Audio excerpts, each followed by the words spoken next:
This episode is sponsored by Bigger City. Thank you so much for supporting us and helping our show to grow.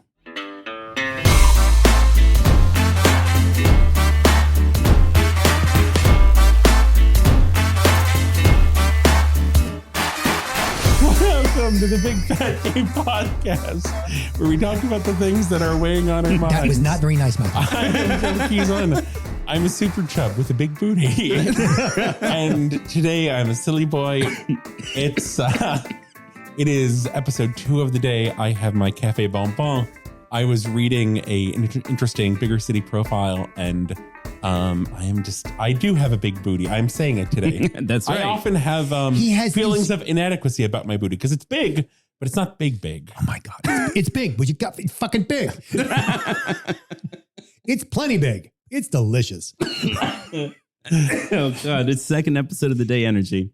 Hi, my name is Michael Willer. I'm a chubby chaser. I did not think that we were locking in that intro, but apparently this is the one we're going with. So welcome, big booty chubs, small booty chubs, big booty chasers, small booty chasers, everyone else in between. All are welcome. If you got booty, now. you are in the right place. Imagine listeners who, if this is your first episode, oh my, welcome. It's chaotic energy today. This is about 49% more raunchy than we tend to be. Yes. Just 49%. I was going for 69%. Well, more you raunchy. have What's a wrong with chance you? to add to it. My name is Don. I am a big booty chubby guy living here in sunny Hollywood. Don Cock Gobbler Marshall. There we go, 69%. oh my God. Only my mother could call me that. Thank you so much. Look, let's just go whole hog here. Like, why not? I will have you know that my booty is the thing that gets the most compliments from the chasers. I can Hell see yeah. why, Don. Why, thank you very much. Don't you mean bottom? That was a different episode. You're making This certain is the last assumptions episode. about me. But it was you the mean same day. Okay, never Yeah. mind. Dan. Oh, is it my turn? It's your finally? turn now. Hi. Yes. Am I up?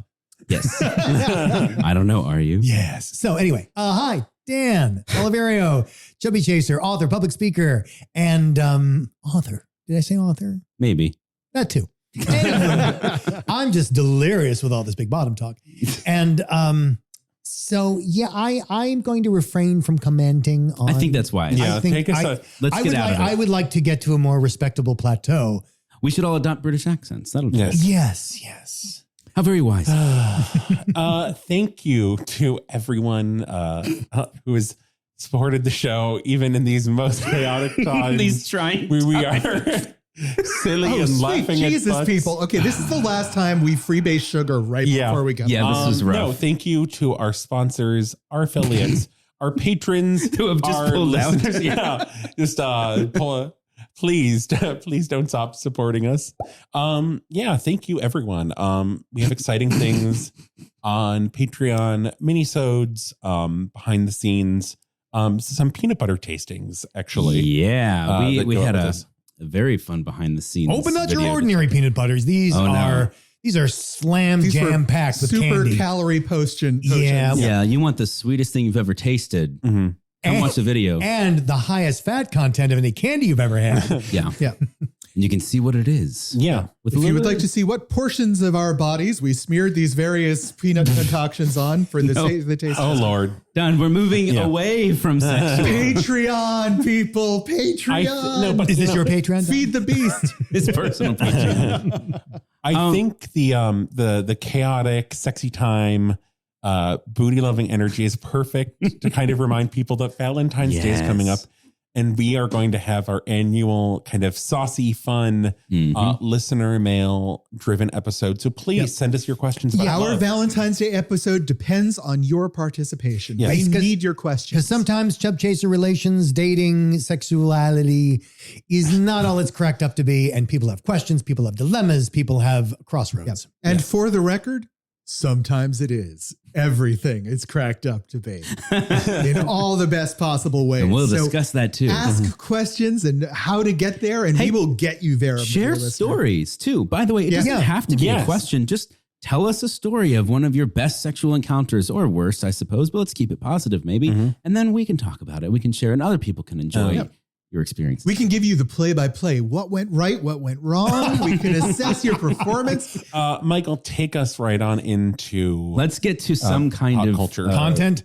Do we have a podcast today? Well, the music says we do, so we must. I feel like the music is like from Mr. Wizard, and he's in the background or in the ethereal plane, governing us or guiding us. And now it's time. Whisking us away from chaotic So, sexual energy. Our first news story comes from the New York Times, and I feel like it kind of comes from the no shit Sherlock pile. I've had the same reaction, Yeah, but it's okay, also it's not just me. yeah. But it's also still No, important to it's talk really about. important. It's important. Yeah, it's so in New York Times. Look how targeted weight loss ads can haunt future brides. We've seen this 100 times before, where you get targeted weight loss ads based on something you might have said near your phone. Like I'm getting married. Yeah, like I'm getting married, and that means weight loss, right?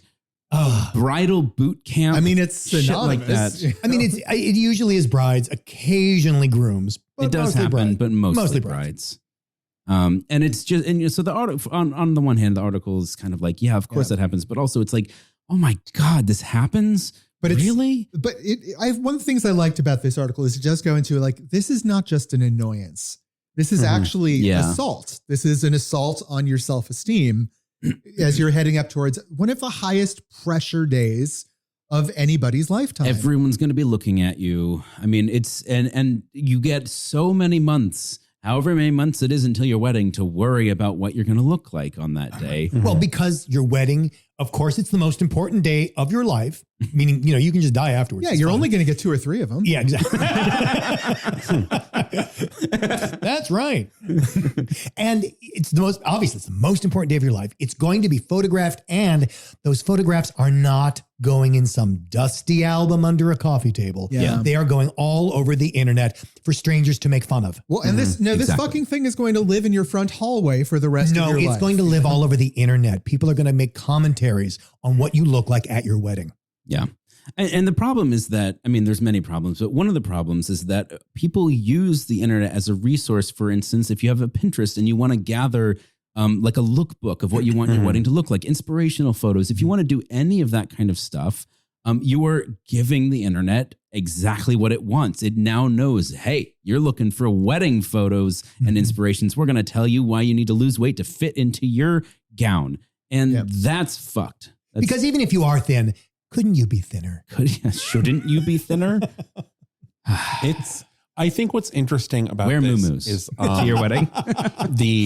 the drive of Pinterest is really kind of like a wedding hub, and how Pinterest has really kind of done a lot to like become better and like less toxic in terms of like banning diet ads, increasing body diversity. This is on Pinterest. And you were mentioning in a different episode some other stuff that Pinterest was doing to restrict how photos are shared or commented on, or resources as you search for resources. I thought it was the kinds of ads they were allowing. No, it's that. But there's also a thing where if you search, as far as diversity and inclusion, if you search for a particular, like if you search for bride, you're not gonna just going to get a bunch of white women. You're not going to get thin white Nordic brides always. You know, Yes. there are other people of other colors, other shapes, other sizes. Yeah. So being targeted by these ads, by our special events, like that's not new. We know this existed, but this one is a very specific It's so assault insidious. on your body image on what should be a very happy day. Well, because we all know,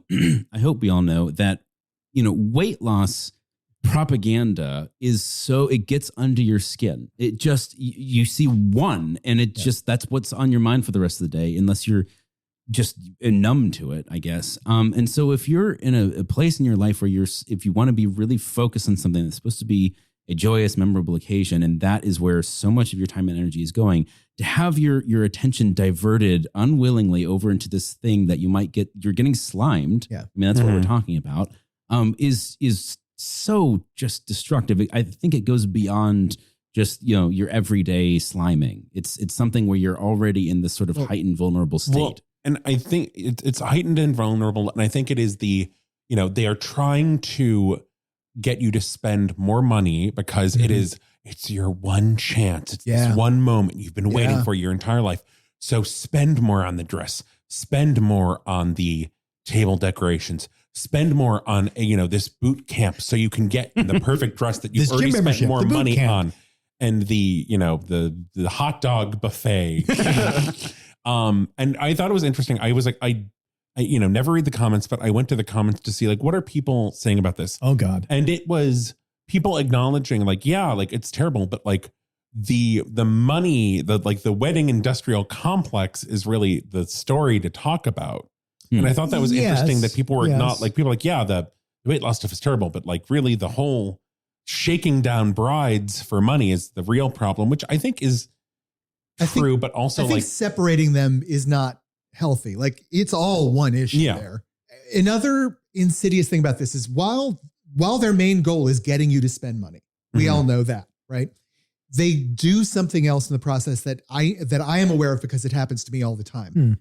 When I'm feeling my best and I'm wearing my good clothes and I'm out with people, I think I keep referencing like how I'm supposed to look in the clothes that are like, I may be feeling good at first because I'm wearing my good suit, right?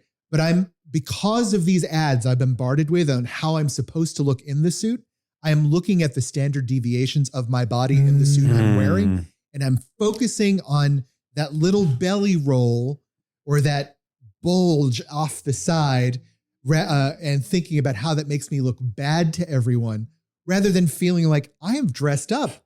I am dressed to the nines. Like I look good. I can't appreciate the positive because I'm so focused on the negative that is this deviation from what I'm supposed to look like. Yeah, it's in the old days when you went to a wedding, it was just everybody in the village. And you compared yourself to, everybody in the village and probably only the other men and probably the only other men of your age. And like, okay, yeah, one guy looked better than you. So what? But now you compare yourself to everybody else on the internet. And guess what? You can't compete. There's always somebody. There's always somebody. And in this case, there's always, 100,000. And 100,000 other people validating the fact that other person looks better than you. Absolutely. One thing I wanted to point out before we move on was that as much as Pinterest seems to be doing at least something to try and combat these kinds of things, Facebook/Instagram/Meta, absolutely not. Very aware of the damage that these ads do. In fact, it's intentional. In 2021, there was a whistleblower that leaked the Facebook papers, and it proved that they not only are they aware of the damage that body shaming weight loss ads do, but it's designed to do that because it elicits the strongest emotional reaction out of people. That's the point. That's the algorithm. Yeah. And so I wanted to string them up a little bit because fuck Meta. No, it's like we know that it does this. It's designed to do this and we're making money. Thank you very much. What's the problem? That's the point. That's the system working. Yeah. Anyway. Well, moving on to another topic about making the internet a better place. Yeah, we're bound. Yes. How do we used to put it? It's the cookie. It's the start. Bittersweet. Yeah, bittersweet episode. A layer of bitter and a layer of sweet. Yeah. Yes. So this is actually, this comes from my mom. Really? Breaking news. Mom of the podcast. Which God, I hope she doesn't listen to this episode. If she did not make it to this section. Just tell her to the booty skip talk. the first 3 minutes. That's easy. She just did it. She saw this story on, the CBS morning show, and she's like, "Have you heard the song?" I have it. Do you want me to play a little bit of it? All right, Have you heard the song "If I Were a Fish"? Yes. Which is currently a big internet hit. It is by Karuk and Olivia Barton. If I were a fish and you caught me, you'd say, look at that fish, shimmering in the sun. Such a rare one, can't believe that you caught one. So that's the song. Yeah. You may have heard it already. It blew up, was all over TikTok. People, with how the TikTok works, people were dancing to the song. People were doing covers. It was really taking things by storm. And they turned the song into a children's book. And you might want to back up a little bit because why do they even sing that song? One of the creators of the song is fat, and expressed basically the sentiment that people on the internet are really mean, and I'm one of the people that doesn't fit in the traditional boxes. And there was basically getting a lot of hate mail, a lot of like you don't look good, and everything you would expect. Everything you'd expect. And so the song was written, and the children's book was written based on the song. Exactly. And it is charming. I mean, the way into this was there is a CBS News video. It's an interview which is really good. It's very good. It was a good interview. Shockingly insightful on the part of both the hosts and the guests. Yeah, everybody. I think the two insightful things that I love about this interview is one that Karuk says that we've never been in an era where we are made to compare so much. We're always comparing for people we would never even meet, never even see, never been aware of, but now we're competing with them somehow or being compared to them. And I thought that was an amazing insight. And the other one came from one of the co-hosts talking about how why are people so mean? And he said, it could be because people see something in themselves that they can't tolerate and they hate seeing you be okay with it in yourself. Yeah. That mirror effect. I hate it in me. And how dare you be okay with it? Don't you know how terrible it is? Yeah. And it really reinforces that sentiment that we've talked about, which is that it oftentimes, in fact, probably most times, it's just not about you. No, it's about that person and their issues. Well, they spill it out on you. I think it's always about, anytime someone is getting on the internet to talk about how dare you do that? That is such a terrible thing to do. Guess what? Probably always. Yeah. Yeah. You see this with, I hate being fat. I can't imagine being fat. That would be terrible. I would shoot myself. Therefore, you shouldn't be fat. Or, I'm not confident. Oh, look at you being confident. That's so arrogant of you to be confident. There's a lot of that. Yeah. But in this case of this interview, the song, the book, it's super feel good. And one of the comments that I think they had all recognized, one of the top comments was that this is the daily dose of serotonin that the commenter needs. Like, it just has this like delightful, lighthearted, feel good vibe. And even if you're not interested in the politics around it or the interview itself, this song, watching the two of them sing the song with each other was a very sweet little performance. Yeah. Two people on a couch who are friends singing with each other, and it's very lovely. And the book, I think, would be great is something to, start teaching your kids. Yeah. The book, I just love the final kind of like 2 pages of this huge spread of just like people of all different shapes, sizes, ages, colors, just like it is such a beautiful little There's a you spread in there somewhere. I thought I was just... I just turned to look at it because I thought Michael was talking to me. Like very specifically, I'm like, there's a me? No, a female sheep. This is getting... Hold on, I don't see a sheep in there, but I do think I see an eagle. Oh, yes. Let's get out of it. Pull the ripcord. Welcome to Fat Watch 2024. We're flying, we're soaring, we're crashing. Big booty cheeks clapping in the wind. And So stupid. we are going from weddings back in time, turning back the clock to when you were fat shamed as a baby, which is such. So this story, I had mixed feelings about this story. I thought it was did interesting. too. Well, it goes places. Yeah. It's not just about that. Yeah. That's true. So, I mean, it starts with an anecdote about a woman carting her kid around, a newborn, or at least a baby. Randy darn, the kid's in a perambulator. So Yeah. And having an interaction with a neighbor, and he says something about the kid. I don't remember. And he says, he looks at the kid and he says, "Oof, filet mignon."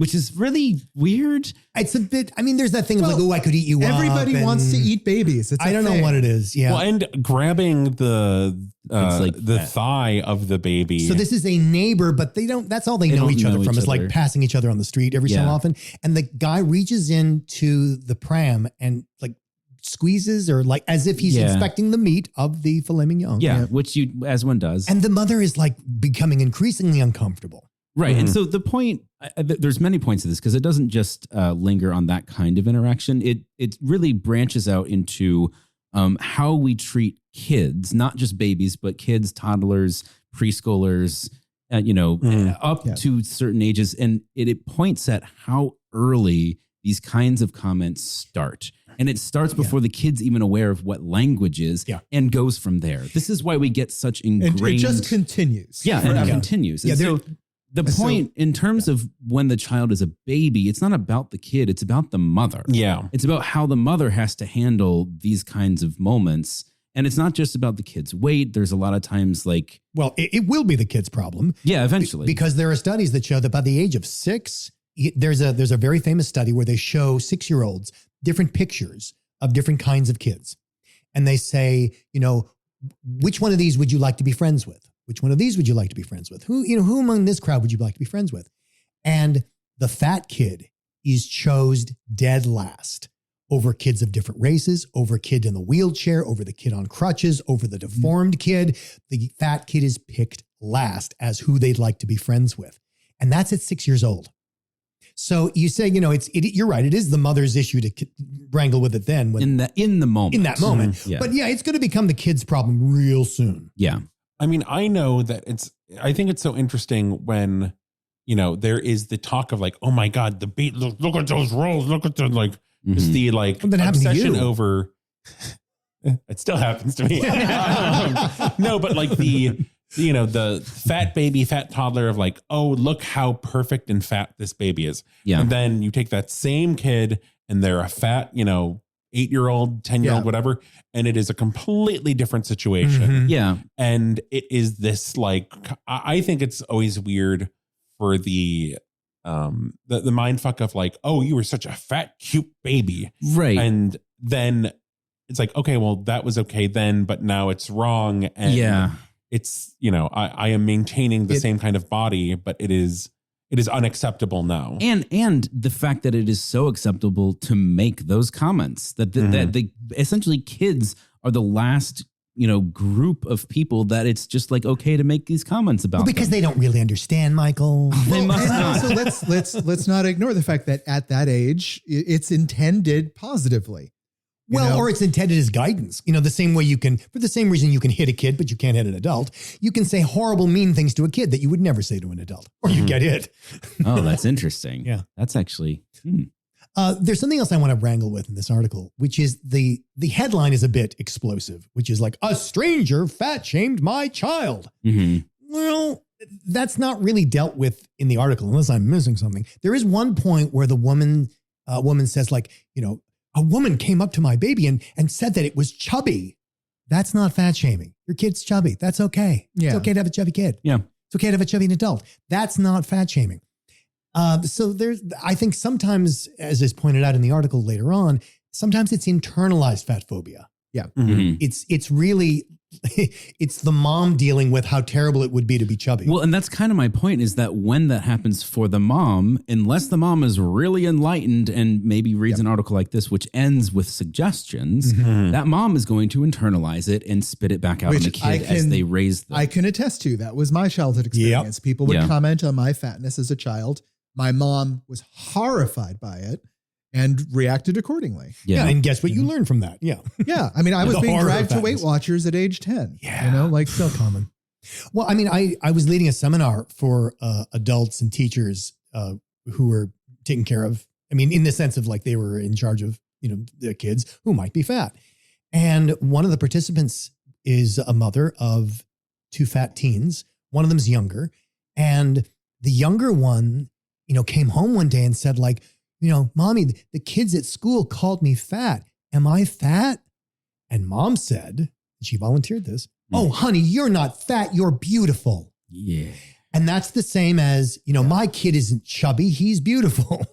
Right. And it's like, no, that's the problem right there. Your kid is chubby and that's fine. Yeah. Yeah. Well, and maybe even chubby beautiful. can be beautiful. Yeah, Like, exactly. by dividing the two, you cannot be one while you are the other. Yeah. And I mean, that's what I said to the woman in the seminar. I said, why don't you try, instead of saying, oh, honey, you're not fat, you're beautiful, try saying, yes, honey, you're fat and you're beautiful. Yeah. Yeah. Mm-hmm. And it's a verbiage wise, it's a simple change, but the meaning is completely different. Completely different. And in an important way.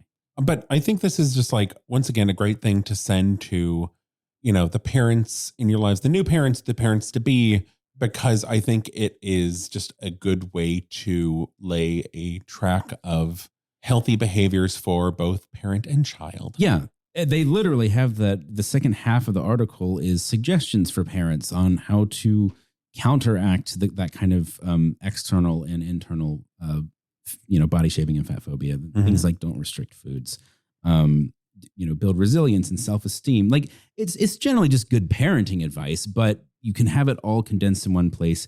Talk to your child's teacher. Like they have a whole section about how, kids in school interact with each other and what teachers can do to try and, for instance, like nobody wants to play with the fat kid, right? Yep. And so what can a teacher do to encourage group play or, every kid playing with every other kid, which in this case, the suggestion was like, no kid can say no to I want to play with you. Mm-hmm. Like you can't just straight up reject somebody. We're slingshotting you back from you were a bride. Yeah. Then you were a baby. And Then now you're a baby. you're flinging back forward in time. And welcome to our main topic for the day. Into your older ages. Yes. So this is something we've talked about a few times behind the scenes as a subject we wanted to tackle, which is essentially age in the Chub Chaser community, aging, getting older, maybe aging out of what you feel might be your prime in terms of dating and relationships. I had a really good conversation with a user in Bigger City. So his experience in the Chub Chaser community dating as an older person was to feel kind of fetishized and put into this weird little category, kind of in his observation.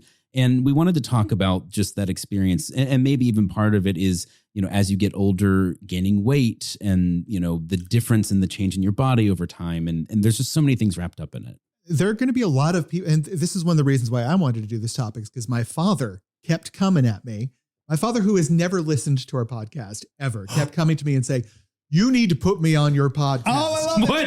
Because Really? Because I have things to teach you. Well, no, because now my father is older. He has diabetes now, and he's been taking insulin, which has given him a diabetes belly, right?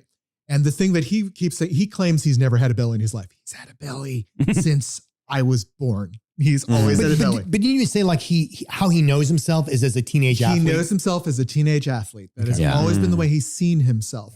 But I think my father's experience of entering the fat community at an older age is far from unique. Mm-hmm. I think you're yeah. going to have a lot of people who discover, wait, I'm gay, I'm single again, and now I'm fat and older, and oh my God, it's a whole new world. And right? so you're discovering in our case, you're discovering dating at the same time as you're realizing, wait, I'm in a different category than I've ever been before. Yeah. This is Well, different. and I think it's worth saying it for people who have a lot of trouble with it, it's probably a category that would have repulsed them Yes. when they were dating last time. Right. My father is very much in that Right. category of like, he has never been pro my body.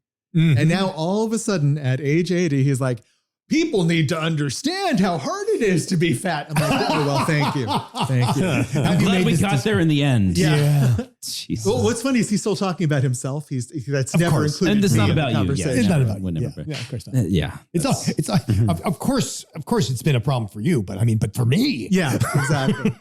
But I think what's crucial here in the getting older is you're in a new space. Yeah. And if you haven't dated in a long time, there's like, oh, if you're a chub or a chaser, you probably are going to want to date online. Mm-hmm. Because yes, your friend might know one other fat person, and I'm sure they don't know any chasers because Yeah. most chasers aren't. wouldn't come out to them. Yeah. So it's like, oh, you like fat guys. Oh my God, you like fat guys. I know a fat guy. Yeah. And it's going to be that. Yeah. So you're probably going to end up on a site like Bigger City or Chaseable or something like that. And so you got to navigate that. And then there's a whole protocol for that because the rules of engagement are completely different. Yeah. Especially from, 15, 25 years ago. Like, Oh, hell, it 5 doesn't years even ago. apply. None of that, Yeah. none of what you knew about dating applies anymore. It's all gone. For the most part. But I want to talk about the other thing that is, you were thin when you got into your relationship 20 or 30 years ago. Now you're much older. You are fatter. You are a fat daddy. You're this category. Yeah. And not only are you a Mhm. category that you don't understand, but you are a category that when you were starting to date would have actively repulsed you. That is often and I'm not saying that's everybody. I'm just saying that the people who have the most trouble with this transition are the people who discover they are now in a category that they despise. I'm going to flip that a little bit too, because there is another option to this. Yeah. Where as I got older and I moved into this sort of graying space where I think I'm firmly in my daddy years now. Mm-hmm. I suddenly started getting way more popular. Absolutely. With people that would never have looked at me twice Yep. Mhm. when I was younger. And I thought for my I agree more with you. attractive, right? Yeah. So suddenly, like, I'm actually in demand by guys in their 20s and 30s. I could never find a guy in their 20s or 30s when I was. Well, and I'm one of those people, like, I never would have dated me when I was young. Absolutely not. I think there's kind of two things happening here. There's, on the one hand, what Don's pointing to is like, it's not that you don't have options. Yeah. Like you're in a category, sure. And people who are believing categories are going to see you there. And that's great, because now that you're open to a whole host of new people who are interested in you, the problem is dealing with that interest because of how it reflects on you, like what you think about yourself. It's you dealing with your label. Yeah. Exactly. Yeah. So coming to terms with it is a new type of attention. Yeah. That you may not be prepared for. Almost certainly not prepared for, especially if you've been in a relationship. We've talked about in the past the difficulties of being a fat man who is not necessarily attracted to your own body, having to deal with someone who is voraciously attracted to your body. Yeah. Right. Now we're going to have to talk a sec on the same thing for being in an older body where someone is now voraciously attracted to me for things that I don't understand. And that's a good word, because maybe I'm wrong, but I suspect that chasers are very indelicate about that kind of attraction. Voraciously attracted. No, it's beautiful. Yeah. I love it. Voraciously attracted. Like, how do you handle that when somebody's coming at you with all of this energy and all of this intent? Especially when they're using words like daddy, that's not part of my self-image yet. Like, right. I'm thinking of the like older, like formerly married, straight, bearish guy. Yeah. Who like maybe has kids, who like has the sexual awakening and comes in. Who actually had kids call him daddy. Yeah. Yeah. And has, has that little, like one of those hyper twinks at, bigger Vegas 2025. It's coming, baby. Launching at you like, daddy. And just the like, no. I don't know. I mean, it's so interesting because I think it is a journey to get there, but when you can embrace it, the power you have, that's kind of what I was trying to say. The power you will harness. Yeah. So I was talking to a really good friend of mine, a little while ago, but I was making the same point because he was trying to figure out like dating and blah blah blah. He's got other things to worry about, and I was like, if you get to this point, like he's a chub, he's in his 50s, he's got some facial hair, if you can get around to it, you are a hot commodity. Like as Trevor was saying, like if you can get to that point of owning it, man, you will clean up. You'll have your pick of the litter, in his case. And so I think, that may not always be true, but that, these are options in front of you now. I am going to say though, as you get older, you need to reassess your styles and the way you present yourself. Because if you keep presenting yourself as like I still do, I'm still dressing the way I did in my 20s and 30s.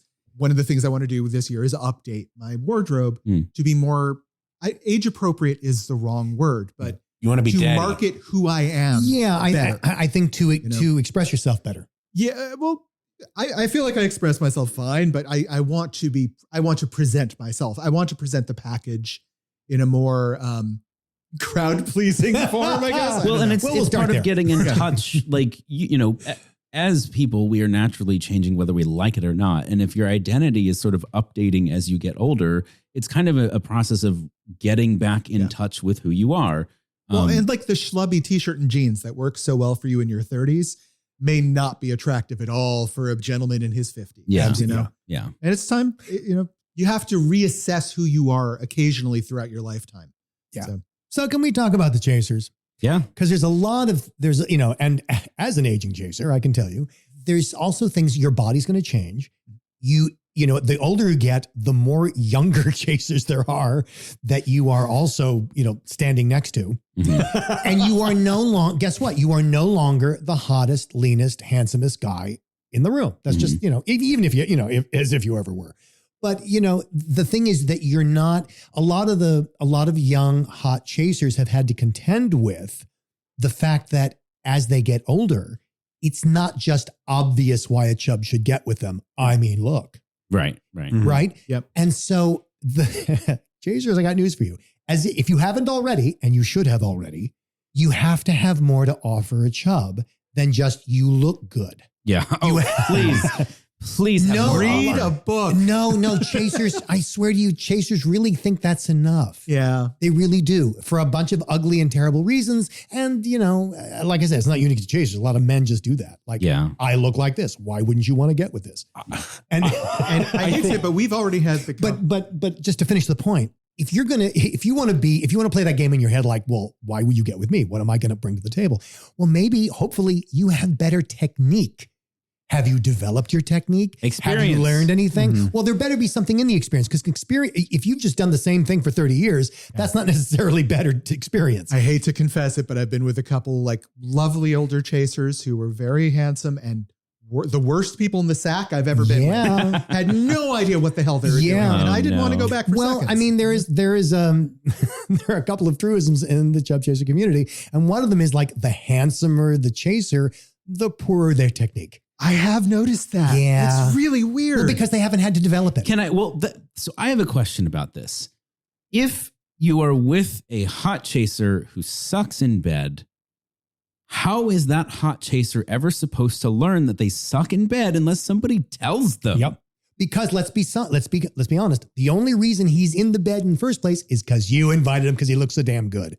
Mm-hmm. That's why he's there. So that's my point is, not to put everything back on the chub, but just that there needs to be some kind of dialogue here. If the chaser doesn't know things need to change. I've on multiple occasions I've been with these guys and been like, I'd really like it if you did this. Yeah. And you're like, no. And that's on him. That's on him. That's on him. Then we're not coming back again. And now because if they don't have the introspection to understand that they can improve, then they're that's kind of a garbage person. And I'll be honest, a good lover doesn't entirely need to be told. A good lover is going to be paying attention. Yeah, I was going to say, usually I can't tell you how many chaser I've been with that are not paying attention to what the other person is. There is also a point where there is so much going on that is wrong, where it's like, you don't even like, I had a recent experience where it's like, I don't even know where to begin. Like, I just, like if I was doing like an exit interview, I would just like, okay, well, I don't think he wanted to be there. Brew some coffee because we have a lot to hash out. Because it's like, there's just a point where it's like, I don't even really know where to begin. And like, this is someone else's problem. It just makes me think of the Bubble episode of 30 Rock where it reminds you of what? The Bubble episode of 30 Rock where, he's the really handsome, oblivious guy that Liz is dating. And she takes it upon herself to pop his bubble and say, look, you're terrible at some things. And would you like to improve? And it doesn't go well. But the point is, like, it points at, I think, a real phenomenon that we're touching on, which is that people can be completely oblivious. Yeah. And as Don has tried, you have to let them know. But otherwise, they're never going to know. But I think what I am talking about is like if you were to try to attempt to burst that bubble, they are not equipped for that yet. I think they either. But how did they get equipped? I think they need to fail a bunch of times and run into walls. And I agree that is one method. That is one method. And I'm not saying it's great. I'm just saying I think there's some people where it's like that's going to be the way it goes. I think what you did, Don, is really great. The other thing to do is usually if it gets to the point where you have to instruct them, it's not hot for anybody. At that point, everything's failed. It's recoverable. It is recoverable, but things have really broken down because, as you say, Don, they stopped listening long ago. Yeah. But as you point out also, Michael, that they may not know they're not listening because they have their thing they do. Right. And it's fine if you have your thing. Lord knows I have things I do. But you got to listen. You got to see how it's landing. It's like if you're a stand-up comedian and you have a routine and you've got your 10-minute set, it's not like you just deliver it regardless of the audience. Mm-hmm. You have to adapt. You have to see what's working, what kind of crowd you're with. And so the reason why this is important is because as you're getting older, as a chaser or a chub, you should have been learning from these experiences and making you a better partner to whoever you are with, sexually or socially or intellectually. That is supposed to be one of the benefits of being with someone that is of a greater age than you. Yes. But you don't get there unless you do the work. There's also something else that you discover as a chaser or as a chub or as a human being. You learn what you like and what you need. So you're like, if I'm in bed with a guy and he doesn't like something, or the other way around, I don't like something, like he really wants me to do X. I really don't want to do X. Can I do X? Yeah, but it bores the shit out of me. I have learned and with experience, I can screen for that ahead of time because I know the precursors to getting there. Like, let's say you're not into anal. Well, if you tell someone, if you tell someone, I'm sorry, I'm not, I know you invited me here to fuck you, but I'm not going to fuck you. For a lot of people, that's like, well, why are we even here? Yeah. Right. Because that's the whole point of the encounter is if you don't put a dick up my ass, why are you failure? And if it's gotten to that point, then something's broken down ahead of time. And when I was young and foolish, I didn't understand that was the goal. That was the end game for a lot of men was to get fucked and to specifically have me fuck them. And so I learned to develop filters that I could sense, or I would just say, by the way, X, Y, and Z are or are not going to happen. Is that going to be okay? Or should we just stop this now while we're still typing at each other online? Yeah. Right. Yeah. I mean, that's just good communication. Yes, but it's also taking the load off the encounter because encounters tend to be so high stakes, and especially for chubs and chasers because we operate in a stigmatized environment. Being fat or being attracted to fat is stigmatized. And so we tend to put off communication because we're afraid of the answer. And then the encounter, I mean, there's such a high, people, you get flaked on. You're a chub, you get flaked on. You're a chaser, you get flaked on. You can lower that if you take care of some of these insecurities ahead of time, some of these unanswered questions ahead of time. So I think maybe the last thing I want to brush on before we move on to the next thing is, if somebody's been out of the dating scene for a long time, they've gotten older, they're in a category they don't like or don't know what to do with, what has changed? What are the most important things to know now about how to date in this world? Do we each have like a tip we could give somebody? I would say if you haven't put a new picture up in over a year, update your picture. I would say even maybe if I would look at the range of your pictures, and maybe just get rid of some of the older ones. Oh, if maybe like your hair, like, because with a lot of older guys, it's like the range of pictures where it's like, you do not look like that at all anymore. But it was a really good picture of me 30 years ago. Like, I think it's even 5 years ago, or 5 years ago. Like, and yes, you have other recent pictures, but all that's going to communicate is, wow, you looked a lot better then. And I don't care how good the picture looks. If it doesn't look like you, we're going to have an issue when we show up. Yeah, that's because it's a lie, essentially, even if it's accidental. I've done this in my head. I'm looking at these pictures, and as Trevor says, the range is a little too wide here. Yeah, because I'm like, which one is the recent one? Which one is the guy who's going to show up? Because I would have sex with that guy, but I would not have sex with that guy. And I don't know what I'm going to get. Yeah, I think also just like. I think people want different levels of sauciness. They're comfortable with different levels of sauciness. But like, would you put this picture up on Facebook? Would you be fine with this picture if you go missing being your picture on the news? Because there are some just like people like they're like, okay, I put a picture up, it's fine. Like, no, it's not. Like, God damn it! Don't get me started on that. A lot of terrible pictures. You need a good picture. So what I think, to sum up what everyone's talking about here, it's be online proficient. Yes. If you're older and you're stepping into the dating scene, take a moment to actually assess what is a good ad. How do you make one? And the way you learn that is you look at other people's ads. Yeah. My advice might be, I think there is a wide spectrum of what people are looking for on Bigger City. Somebody might be looking for, I want a long-term partner and I'm going to date traditionally until I find them. That's probably rarer, but that exists. That's not impossible to find. Oh, I think it's quite ample out there. Yeah. And so there are people like that. And I think a lot of people who find it difficult to date online have an opinion that is, those people are hard to find. Well, they're out there, so don't give up. And my personal tip would be, have a bio, be forthcoming and honest on it, but don't make it a novel. That's my take. I don't know if you guys agree with that. Like 2 paragraphs, I think is fine. I don't think it's about length. I think it's about content. Like in a movie, like people are saying, 2 hours is too long for a movie. Well, not if it's a good movie.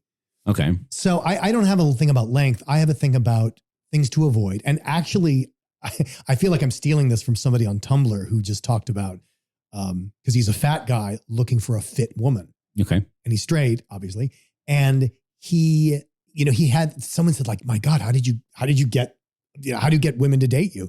And he's like, this is what you don't do on your profile. And it's genius. He's like, don't go on and on and on in your posts, like in a bio, about how lonely you are.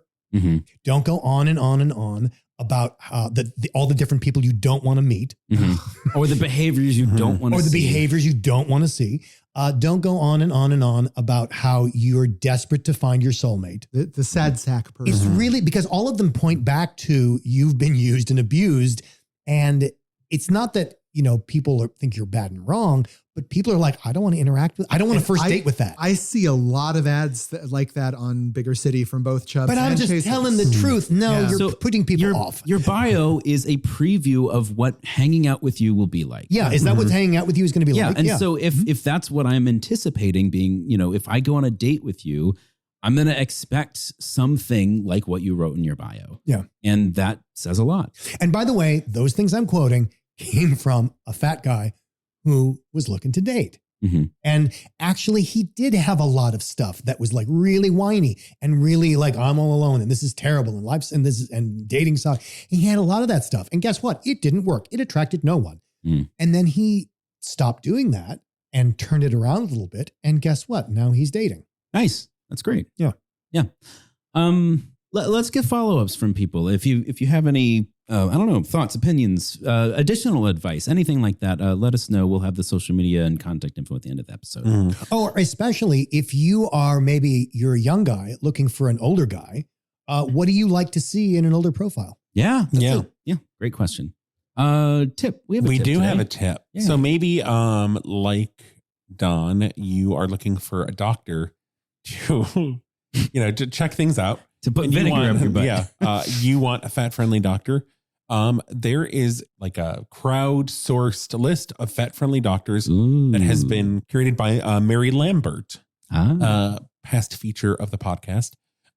It is mostly, fat people sharing their fat-friendly doctors. These are it's pretty comprehensive. It's in the United States, or is this? I think it is mainly United States, but let me actually just pull it up real quick. Well, and it's crowdsourced. So if you have a great doctor and you're fat and you'd like to put your doctor's name on the list, please do, because people are always looking for resources, underserved areas like Europe, where you don't have a lot of fat-friendly doctors. England. My partner Michael has the most amazing. I don't know if it's luck or if he just like does his research, but he always finds good doctors because we've moved a couple times now. So there's three categories in this. It's a Google Doc spreadsheet. U.S. primary care, U.S. specialists, and an international tab. Nice. So there's the international tab has Africa, Australia, Canada, Mexico, Venezuela, Austria, the UK, Netherlands, Poland, Ireland, France, Germany, Sweden, Switzerland, Belgium, China, Singapore, Thailand. Add to them. Make it. This is a fantastic resource. This is one of the most sort of like, this is why fat people don't get the healthcare they need, is because you don't have access to good doctors. Mm-hmm. So this is really, really helpful. All right. Bitland. Well, today I just wanted to bring into like a little mini conversation. Since we're talking about aging, and that's something we all have experience with, as you have aged, I believe all of us here were alive in the year 2014, 10 years ago. So how many is that? What is a compliment your 2014 self would give to you now in 2024? That's good. What is something that you see a positive growth in yourself that you would admire? How is this, like meeting for the first time kind of thing, and like an initial compliment? But I know me. Yeah, I would say you know you. Like in comparison to who I am now in 2014. Okay, I admire this about you in 2024. I think I know what I would say. What would you say, Michael? I am much more confident and outspoken. And by the way, I met all three of you exactly 10 years ago in 2014. So this is kind of an interesting time period to point out. Oh yeah, you're a whole different human being. I'm multiple different versions of myself. So I think the primary difference is being able to confidently speak my mind.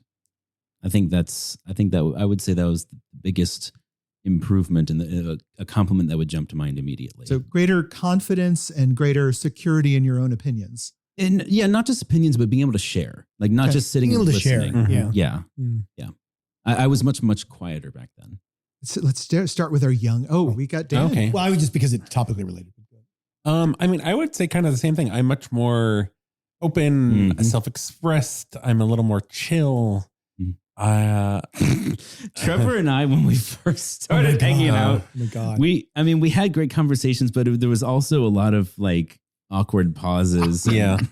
I think it would be interesting for like to do like a group dinner of all of us and ourselves 10 years ago. That would be fascinating. No, I think really just like I've really mellowed, and I think I would just be like, oh my God, I can't believe we're doing that. Like I think it would just be like I think I would future me would stress past me out. What about you guys? Dan? I think for me, it's, and again, 10 years is the older you get, the less significant a decade becomes. Yeah, it's true. That It's seems true. right. Because you two are much younger than I am. So 10 years for me is like, oh yeah, that was like yesterday and a half. So but I do think that 10 years, it's kind of the opposite. Like, oh wait, I actually don't have to share every goddamn thing. Maybe that's where I'll get by the time I'm your age. Oh yeah, I've spent a lot of time sharing a fuckload, and calm the fuck down. No one needs to know that. Or yes, you're right, and it won't make a difference. Or fine, start a podcast about it. No, I think one of the biggest things I've learned, I'm not sure if it's in the last 10 years, but it's comparatively recently. Again, 10 years is a blip for me. It's the idea that just because you're right doesn't mean it's going to make a difference. That's interesting. Like let's say, I have an opinion about your life, Michael. And even if, so A, I could just be wrong. And B, even if I'm right, telling you may not be useful for you.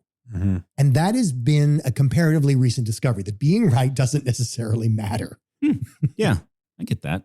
I find it fascinating listening to you talk about it because mine is the exact opposite. Oh, okay. My existence was an exercise in people pleasing, and mediation, and helping people get along, smoothing the ways between people. My need to make other people comfortable in a situation has dropped considerably in favor of improving my own situation. And that includes telling people exactly where I stand on things. Yeah. I think as a fat person and as a brown person, I felt like that was not allowed, and strongly discouraged. And when I finally found the ability and whatever it is that takes to understand that my take matters, now I am willing to throw my take into the teeth of someone who would try and take it away from me in a way that I never would have in the past. To a point where I take an unholy joy in someone trying to shut me down because it means I get to play. Nice.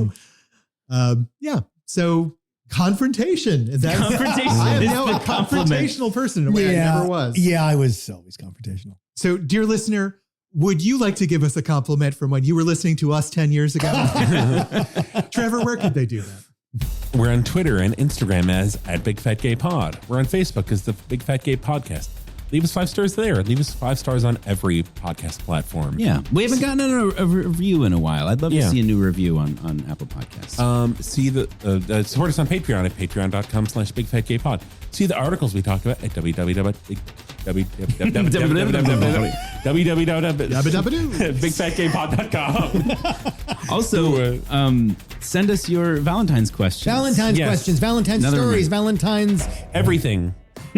Maybe you're time traveling and you're in 2034 and you came back to 2024 and you need to warn us about all the wonderful things that are going to be happening. But we're not. But we're in the middle of a podcast episode, so watch out! Shut up.